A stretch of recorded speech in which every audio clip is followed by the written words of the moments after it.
आपल्या भारतीय साहित्यात ना काही अशी नावं आहेत ज्यांनी फक्त लिहिलंच नाही तर संपूर्ण सांस्कृतिक विश्वाचा चेहरा-मोहराच बदलून टाकला.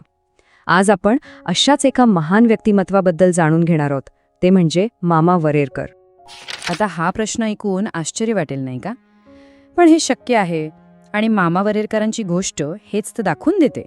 चला त्यांच्या ह्या अविश्वसनीय प्रवासाला थोडं जवळून पाहूया. चला तर मग सुरुवात करूया त्यांच्या ओळखीपासून. कोण होते हे मामा वरेरकर? नावापलीकडे त्यांचं व्यक्तिमत्व कसं होतं? त्यांचं पूर्ण नाव होतं भार्गवराम विठ्ठल वरेरकर, पण अख्खा महाराष्ट्र त्यांना प्रेमानं मामा म्हणायचा. आणि त्यांचं व्यक्तिमत्व ना एकाच भूमिकेत बसणारं नव्हतंच. ते एक असे नाटककार होते ज्यांनी रंगभूमीला एक नवी दिशा दाखवली, समाजाला आरसा दाखवणारे कादंबरीकार होते, दोन संस्कृतींना जोडणारे अनुवादक होते आणि देशाच्या जडणघडणीत योगदान देणारे राजकारणीही होते. पण मग इतकं मोठं व्यक्तिमत्व घडलं कसं? त्यांची सुरुवात कुठून झाली? चला त्यांच्या लेखणीच्या उदयाची गोष्ट पाहूया.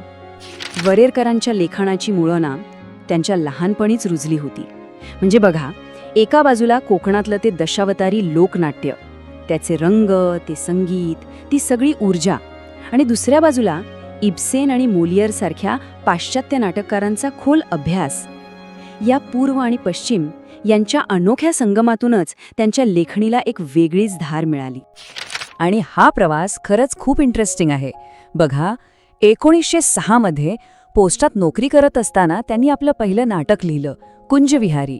मग 1918 मध्ये हाच मुलाचा बाप या नाटकामुळे त्यांना प्रचंड यश मिळालं. आणि त्यानंतर आला तो निर्णायक क्षण. त्यांनी एका स्थिर सरकारी नोकरीला रामराम ठोकला, फक्त आणि फक्त लेखनासाठी. कलेसाठी केलेला हा त्याग खरंच खूप मोठा होता.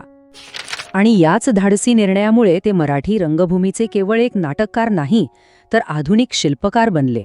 त्यांनी फक्त नाटकं लिहिली नाहीत, तर रंगभूमीलाच एक नवं आधुनिक रूप दिलं. 50 वर्ष विचार करा, तब्बल अर्धशतक. एका लेखकानं इतका मोठा काळ सातत्यानं लिहित राहणं ही काही साधी गोष्ट नाही. पण मामा वरेरकरांनी ते करून दाखवलं, आणि म्हणूनच त्यांची लेखणी कधीच थांबली नाही. आणि या 50 वर्षांच्या प्रवासात त्यांच्या लेखणीतून तब्बल 37 नाटकं जन्माला आली. आणि ही तर फक्त नाटकांची संख्या आहे. याशिवाय कादंबऱ्या, कथा, एकांकिका वेगळ्याच. 1955 मध्ये आलेलं भूमिकन्या सीता हे त्यांचं शेवटचं नाटक. पण त्यांच्या कामाचा प्रभाव आजही कायम आहे. आणि हेच त्यांचं सगळ्यात मोठं योगदान म्हणता येईल. त्यांनी फक्त नाटकांची संख्या नाही वाढवली, तर 1920 ते 1950 या काळात व्यावसायिक मराठी रंगभूमीवर एक नवी आधुनिक लाट आणली.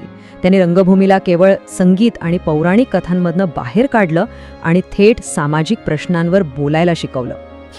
बरं, एकीकडे मराठी रंगभूमीला आधुनिक बनवण्याचं काम सुरू होतंच, पण त्याच वेळी मामांनी मराठी साहित्याची दारं इतर संस्कृतींसाठीही उघडली. ते फक्त एक लेखक नव्हते, तर दोन संस्कृतींना जोडणारा एक महत्त्वाचा दुवा होते. त्यांनी इतके सुंदर अनुवाद केले की बंगाली साहित्यातले मोठमोठे दिग्गज थेट मराठी वाचकांच्या घरात पोचले.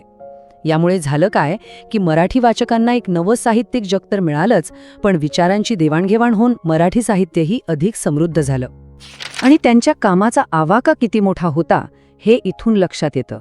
बंकिमचंद्र चॅटर्जी, शरदचंद्र चॅटर्जी आणि नोबल पारितोषिक विजेते रवींद्रनाथ टागोर अशा दिग्गजांना त्यांनी मराठीत आणलं. म्हणजे खऱ्या अर्थाने दोन मोठ्या संस्कृतींमध्ये एक भक्कम साहित्यिक पूलच त्यांनी बांधला. पण मामा वरेरकरांचं आयुष्य फक्त लेखणीपुरतं किंवा त्या 4 भिंतींपुरतं मर्यादित होतं का? तर अजिबात नाही. त्यांचं आयुष्य लेखणीच्या तलीकडेही तितकंच सक्रिय आणि प्रभावी होतं. साहित्य इतकंच त्यांना देशाच्या सेवेचंही वेड होतं. ते काँग्रेस पक्षाचे एकनिष्ठ सदस्य होते. इतकंच नाही तर स्वातंत्र्यानंतर त्यांची राज्यसभेवर खासदार म्हणूनही नियुक्ती झाली. म्हणजे त्यांचं सार्वजनिक जीवनही समाजासाठी आवाज उठवण्यातच गेलं. त्यांच्या व्यक्तिमत्वाबद्दल एक खूप सुंदर गोष्ट सांगितली जाते. त्यांच्यासारखा दिलदार साहित्यिक विरळास. त्यांना माणसांची आणि गप्पा गोष्टींची अतोनात आवड होती. यावरूनच कळतं की ते फक्त बुद्धीनंच मोठे नव्हते, तर मनानंही तितकेच मोठे होते. त्यांचा तो मनमिळाऊ स्वभावच त्यांना वेगळं ठरवायचा. तर मग ज्यांनी साहित्य, समाज आणि राजकारण या तिन्ही क्षेत्रात इतकं मोठं योगदान दिलं, त्या मामा वरेरकरांच्या कार्याचा सन्मान कसा झाला? त्यांच्या या अफाट योगदानाचा राष्ट्रीय स्तरावर मोठा गौरव झाला. भारत सरकारनं त्यांना पद्मभूषण हा देशातील एक सर्वोच्च नागरी सन्मान दिला. संगीत नाटक अकादमीची फेलोशिप मिळाली. एवढंच नाही तर साहित्य आणि नाट्य संमेलनाचं अध्यक्षपदही त्यांनी भूषवलं. हा त्यांच्या कामाचाच गौरव होता. तर मग परत त्याच प्रश्नाकडे येऊया. एका लेखकाची शाई खरंच सामाजिक आणि सांस्कृतिक बदलाची सुरुवात करू शकते का? मामा वरेरकरांचं संपूर्ण आयुष्य हेच तर आपल्याला सांगतं. ते हेच दाखवून देतात की एक प्रामाणिक आवाज, एक दृढनिश्चयी व्यक्ती खरोखरच एका देशाचं सांस्कृतिक भविष्य घडवू शकते आणि येणाऱ्या अनेक पिढ्यांसाठी प्रेरणास्रोत बनू शकते.